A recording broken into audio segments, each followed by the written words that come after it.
Some of the greatest bands in history didn't fall apart because the music ran out. They fell apart because one person took everything down with them. A conviction, a secret, a spiral that left everyone else holding the wreckage. And in most cases, the other members did nothing wrong. They just had the misfortune of standing next to someone whose offstage life became impossible to ignore. Today we're looking at 10 bands of the 60s and 70s that were ruined by one disgraced member. Number 10. The Mamas and the Papas, John Phillips.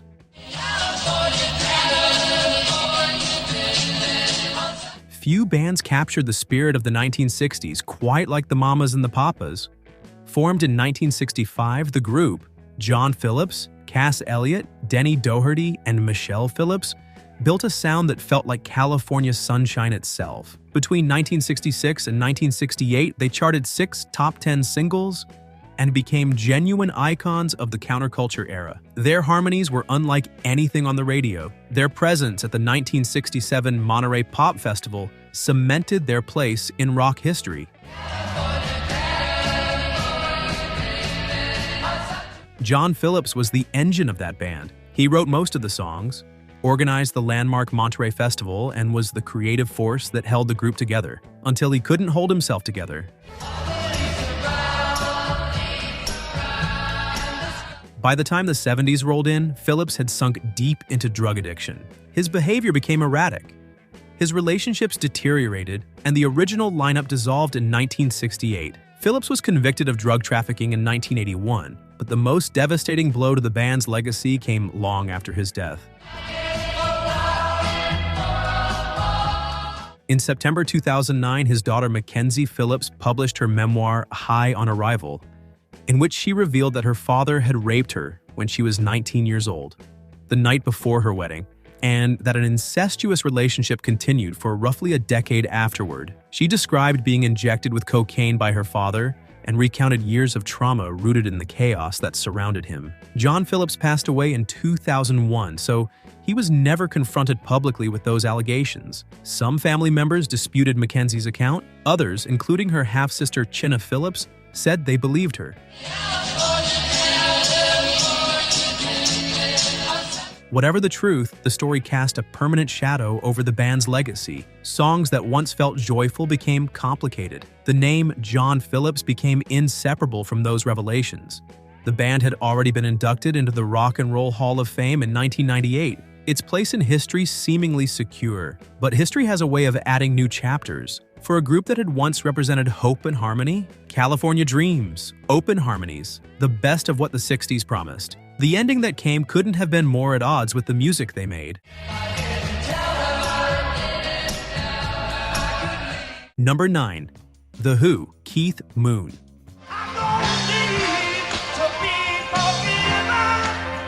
The Who are one of the great rock bands of any era. Pete Townshend's songwriting, Roger Daltrey's vocals, and John Entwistle's bass gave the band its musical foundation. Keith Moon gave it its mythology and its greatest liability.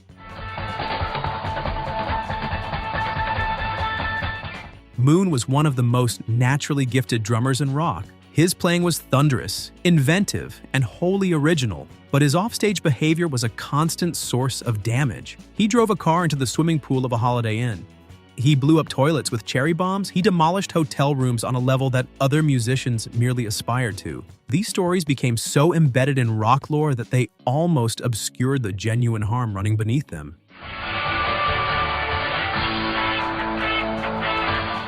In January 1970, Moon was involved in an incident in Hatfield, England, in which his chauffeur and personal friend Cornelius Neil Boland was run over and killed. Moon was trying to escape a confrontation with a group of skinheads who had surrounded his Bentley outside a pub when Boland got out to confront them. Unaware that Boland had ended up beneath the vehicle, Moon drove away. Boland died in hospital that night. Moon was initially charged with his death alongside drunk driving, driving without a license, and driving without insurance. 6 weeks later, the death was ruled an accident and those charges were cleared, though Moon pleaded guilty to the driving offenses. He reportedly carried the weight of Boland's death for the rest of his life.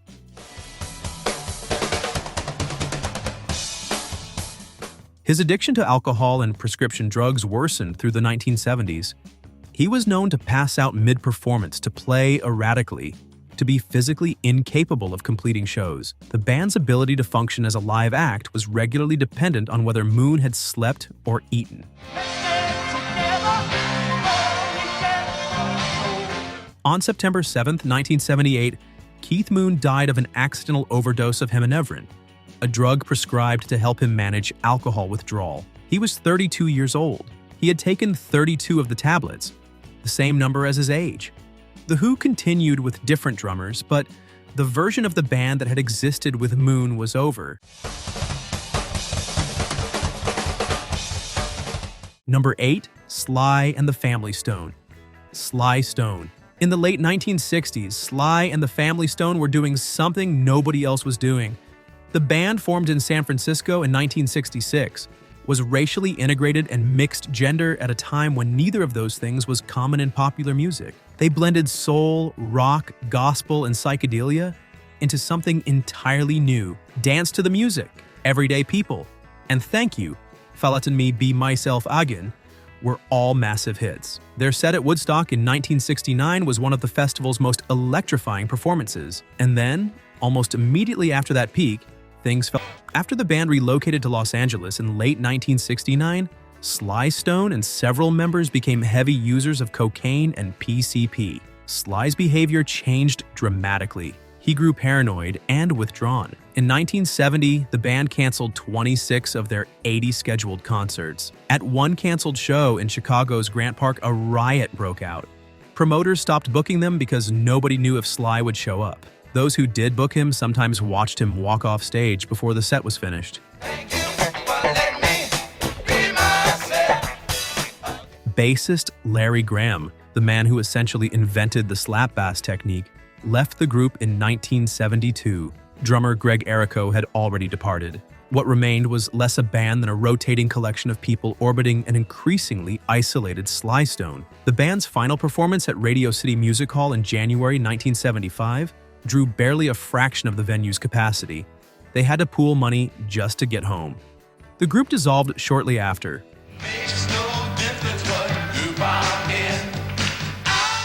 Sly continued recording and performing sporadically under the Family Stone name through the 1980s. But his drug addiction led to multiple arrests and periods of homelessness. The band that had once stood for unity, racial, social, musical, had been gutted by one person's inability to stay present for the people around him.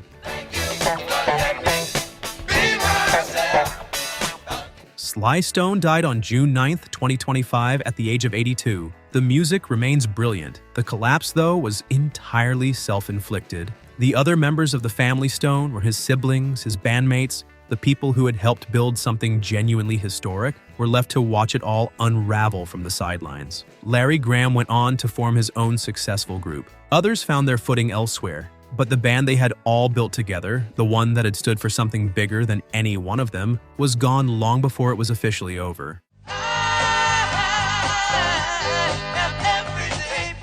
Number 7, The Glitter Band.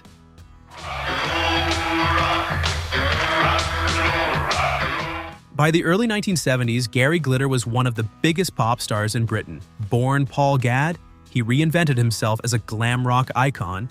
Sequined suits, platform boots, 2 drummers, and an arena-sized sound. Songs like Rock and Roll Parts 1 and 2 and I'm the Leader of the Gang I Am were inescapable on the British charts. Between 1972 and 1975, he and his backing group, the Glitter Band, racked up 18 top 10 UK singles between them. The Glitter Band was a legitimate act in their own right. They had been recruited from the Boston show band, and once they started releasing their own material in 1974, they scored 7 UK top 20 hits independently of Glitter. Songs like Angel Face and Goodbye My Love were theirs alone. They were a real band with real hits, and their identity was built around performing alongside one of Britain's most recognizable pop figures. That association became a permanent problem.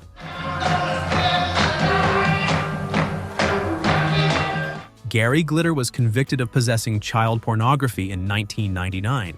He was convicted again in Vietnam in 2006 for a child sexual abuse. In 2015, he was convicted in the United Kingdom of historical sex offenses against children, including the attempted rape of an 8-year-old girl, and was sentenced to 16 years in prison. The Glitter Band had no involvement in any of those crimes, but their name, and every record they ever made, was tied irrevocably to a man who turned out to be one of Britain's most notorious convicted sex offenders. Radio stations refused to play anything associated with his name. Licensing deals dried up. The cheerful stomp of glam rock hits that had once packed dance halls suddenly felt impossible to separate from who had been at the center of it all. For the surviving members, who had done nothing except play music for a man they worked alongside, the consequences were permanent and completely undeserved. They couldn't use the name freely, they couldn't separate their catalog from his. They had been, in every meaningful sense, collateral damage. Number 6. The Beach Boys. Charles Manson connection. Dennis Wilson.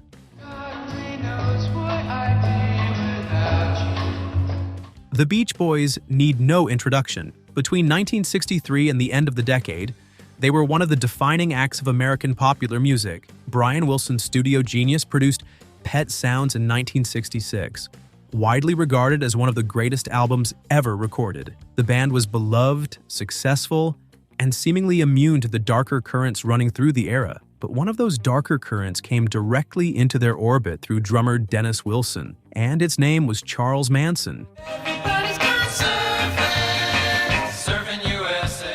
In 1968, Dennis Wilson began allowing Manson and his followers to live at his home on Sunset Boulevard. By his own account, Manson and his group moved in while Dennis was away, and when he returned, they simply stayed. At various points, as many as 30 members of what would become known as the Manson family were living in his house. Manson, who harbored genuine ambitions of becoming a rock star, spent time around Dennis and briefly crossed paths with other music industry figures of the period. Dennis even arranged for the Beach Boys to record one of Manson's songs, Cease to Exist, which appeared on the 1969 album 2020 in an altered version retitled Never Learned Not to Love, with the songwriting credited to Dennis Wilson rather than Manson. In August 1969, members of the Manson family carried out the Tate LaBianca murders in Los Angeles. 7 people were killed. The connection between Dennis Wilson and Charles Manson became public, and the fallout was significant. The Beach Boys were forced to address their association with Manson, and the episode cast a disturbing shadow over a band that had always projected warmth, sunshine, and American innocence. Dennis Wilson's relationship with Manson had been a costly personal mistake, and it introduced one of history's most notorious murderers into the story of one of America's most beloved bands. The other Beach Boys had nothing to do with any of it, but none of that mattered in the public conversation that followed. The association was a stain that comes up whenever their history is told in full. Dennis Wilson died in December 1983, drowning at Marina del Rey. He was 39 years old.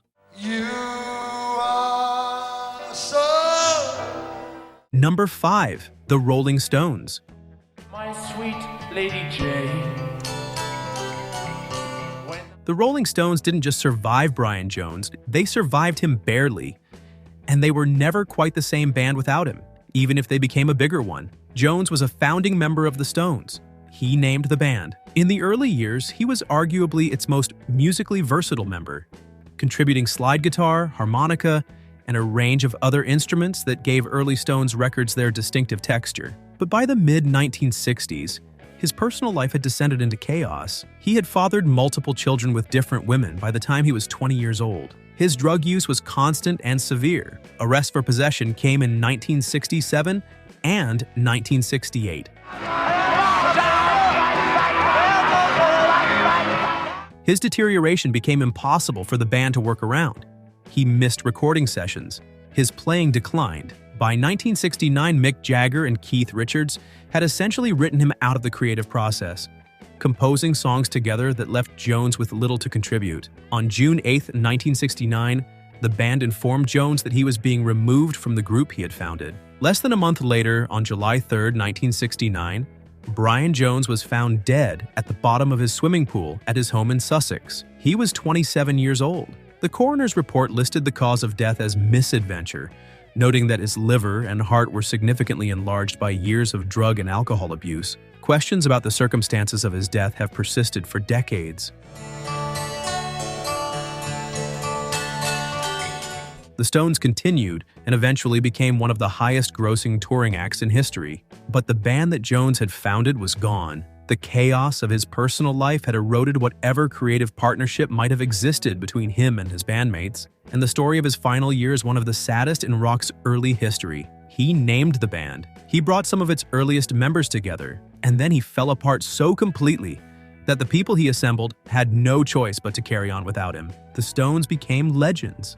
Brian Jones became a footnote, and then a mystery, and then a cautionary tale.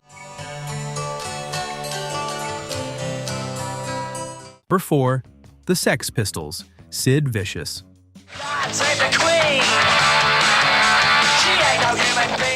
The Sex Pistols were never meant to be a polished act.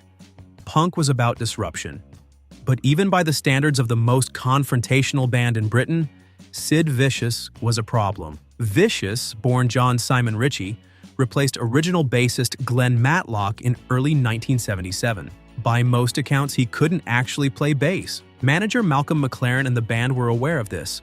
Vicious was chosen largely for his image and his willingness to embody the chaos punk represented. During the recording of Never Mind the Bollocks, the album's bass parts were largely handled by others.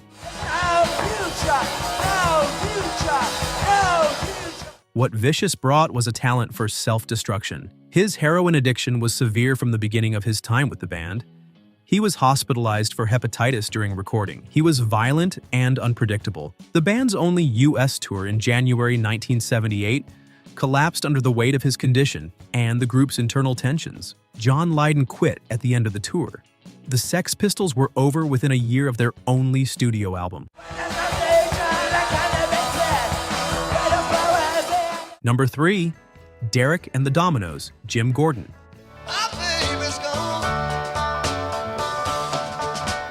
Derek and the Dominos only existed for a few years, but they left one of the most enduring recordings in rock history. Formed in 1970 around Eric Clapton, the band included drummer Jim Gordon, already one of the most sought-after session musicians in Los Angeles. Gordon had played on the Beach Boys' Pet Sounds, worked with George Harrison, Delaney and Bonnie, and hundreds of other sessions. In terms of pure musicianship, he was among the best of his generation. His contribution to Derek and the Dominos went beyond the drums. Gordon is credited as the co-writer of Layla, having composed the song's now famous piano coda, a piece that gave the track its aching, haunting second half. Singer Rita Coolidge, his girlfriend at the time, later stated that the melody originated from a song she and Gordon had written together. She was never given credit. The band dissolved in 1971 after interpersonal tensions made it impossible to continue. Gordon went on to session work through the mid-1970s. But behind the scenes, something was terribly wrong. He had begun hearing voices. His behavior grew increasingly erratic and violent.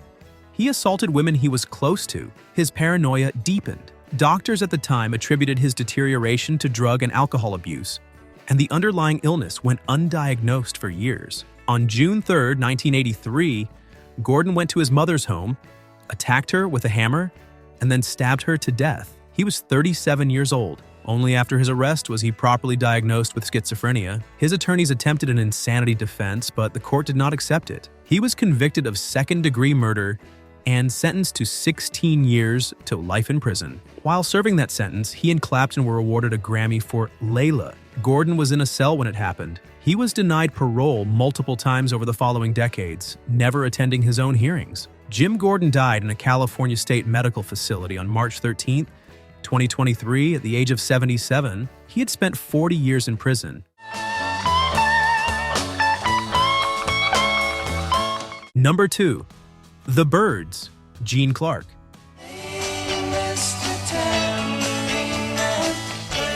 The Byrds were one of the foundational American rock bands of the 1960s. Formed in Los Angeles in 1964, they were instrumental in creating the folk rock genre, and their jangly 12-string Rickenbacker sound influenced virtually everything that came after it. Among their original members, Gene Clark was arguably the most gifted songwriter. He wrote many of the band's most memorable early songs and possessed a voice that sat at the heart of the group's harmony. But Clark suffered from severe anxiety and a debilitating fear of flying that made touring increasingly difficult. He left the group in 1966, citing the stress of the road. That departure set off a cycle. He rejoined, departed again, attempted solo projects, struggled with drug and alcohol dependence. That defined the rest of his career. Clark's problems with substance abuse deepened significantly through the 1970s. His behavior became unpredictable.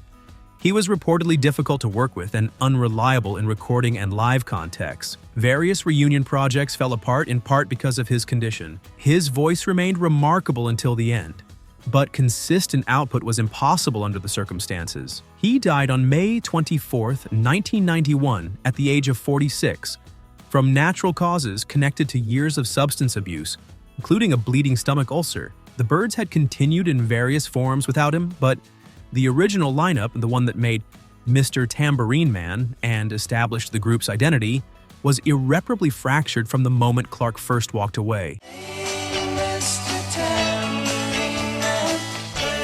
Number 1. Badfinger, Stan Polly.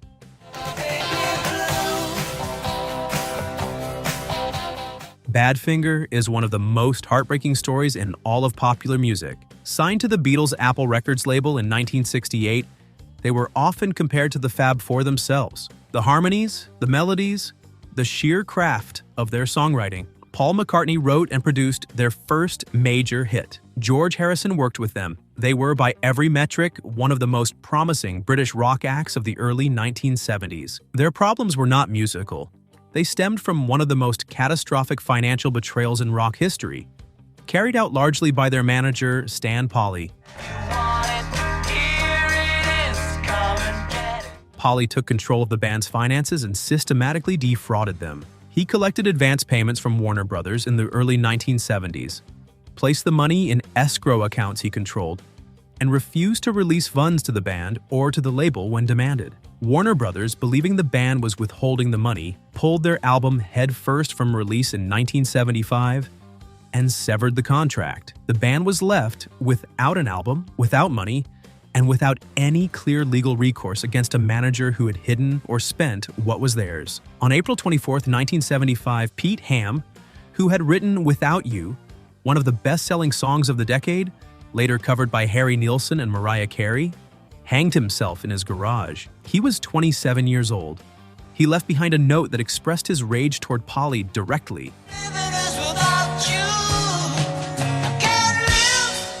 The remaining members struggled on for years. Ham's songwriting partner Tom Evans, who had co-written Without You with him, continued to deal with the financial and emotional fallout of the fraud for years. On November 18, 1983, Evans also took his own life. Two of Badfinger's core members were dead. Their catalog had been suppressed, their legacy buried under wreckage they did nothing to create. Without You went on to become one of the most covered songs in pop history. Millions of people have heard it. Very few know that the men who wrote it died in despair because of a manager who helped himself to everything they earned and was never held accountable for any of it. Every one of these bands had something real. The music was there. The talent was undeniable, but talent doesn't protect a legacy when the people around it, or the people in it, leave behind something too large to look past. Some of these stories involve crime. Some involve addiction. Some involve betrayal. What they all share is the same hard truth. In a band, you share the stage, the record label, and eventually, whether you want to or not, you share the consequences. If you've been with us through this whole list, thank you for watching. These stories deserve to be remembered, even the uncomfortable ones. Maybe especially those. Hit the like button if you found this worth your time, and subscribe so you don't miss what's coming next. There's always more history to uncover.